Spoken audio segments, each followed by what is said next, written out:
16년차 닥터 모셨습니다. 안녕하세요. 행복한 아침입니다. 치과의사 정준욱입니다. 사실 저는 어릴 때까지만 해도 이 치아에 생기는 문제가 충치 하나라고 생각을 했었거든요.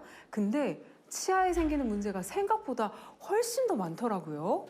맞습니다. 거기다가 치아에만 문제가 생기는 게 아니라 치아 주변 조직에도 문제가 생길 수 있습니다.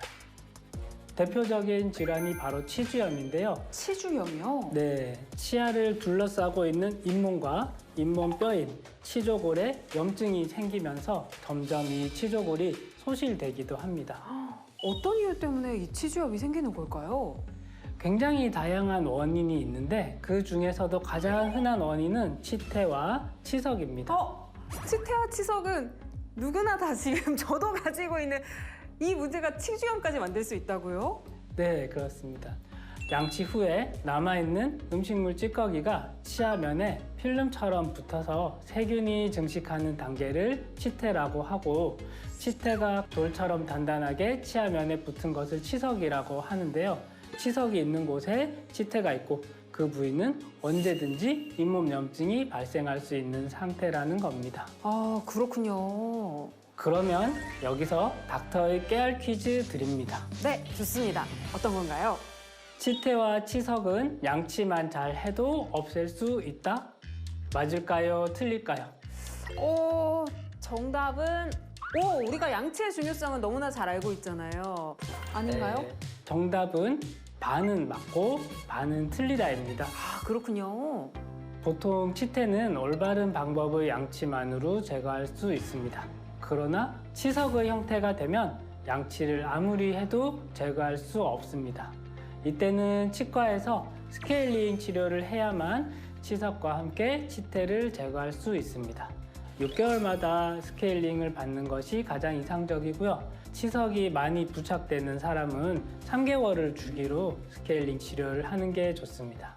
이렇게 정기적으로 잘 관리하고 잘 치료해서 애초에 질병이 생기지 않으면 좋으련만 이미 내 입안에 치주염이 있을 수도 있잖아요.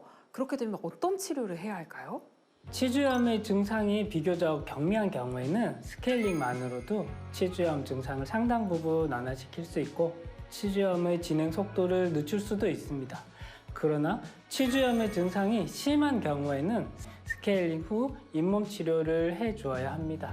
스케일링은 잇몸 위쪽에 있는 치석을 제거하는 치료법이고 잇몸 치료는 잇몸 아래쪽에 붙은 치석을 제거하는 치료법입니다.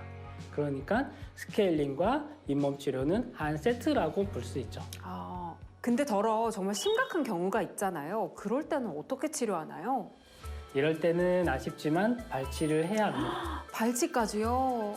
내 치아를 치료해서 쓸 수 있으면 그것이 가장 좋은 방법이지만 더 이상 치료해도 낫지 않는 치아를 계속해서 방치하게 되면 음식을 제대로 씹지도 못하다가 그 주변 치아까지 사용할 수 없게 됩니다. 그렇기 때문에 다른 치아에 문제가 생기기 전에 발치를 하고 임플란트 시술을 해주는 것이 전체 치아 건강에 훨씬 도움이 됩니다. 맞아요. 생각해보면 제 주변에도 임플란트 시술 받으신 분들이 정말 많거든요. 맞습니다. 그리고 임플란트가 대중화되면서 임플란트 시술 방법도 점점 발전했는데요. 임플란트 시술의 정확도가 훨씬 좋아졌습니다. 디지털 스캐너와 3D CT를 이용한 내비게이션 임플란트 시술이 그 사례인데요. 자동차 내비게이션처럼 임플란트의 식립 위치를 잡아주는 가이드가 생기는 겁니다.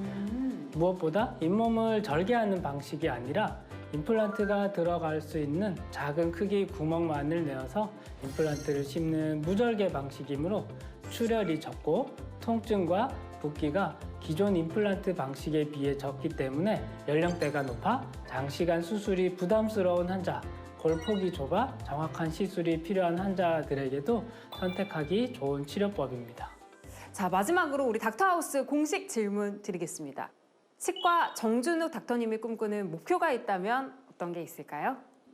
진료 차트의 넘버가 3만 번을 훌쩍 넘겼으니 대략 3만 명 정도를 진료한 것 같은데요. 네. 2010년 베트남 탕비현으로 진료 봉사활동을 간 적이 있습니다. 네. 당시 탕비현은 베트남 내에서도 치과가 존재하지 않는 시골 지역이라 대기줄이 몇십 미터씩 길게 있었거든요.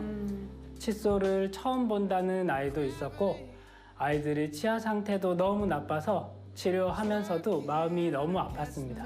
그래서 지금도 최고로 진료를 잘하는 치과의사라든가 지역에서 가장 유명한 치과의사라든가 하는 목표보다는 환자들이 저에게 진료를 받고 나서 늘 건강하고 편안했으면 좋겠습니다.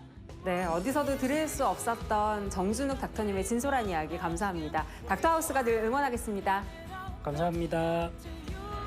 네, 저희가 준비한 이야기는 여기까지입니다. 저희는 다음 시간에 또 다른 이야기로 찾아오겠습니다. 지금까지 닥터하우스 MC 최희였습니다.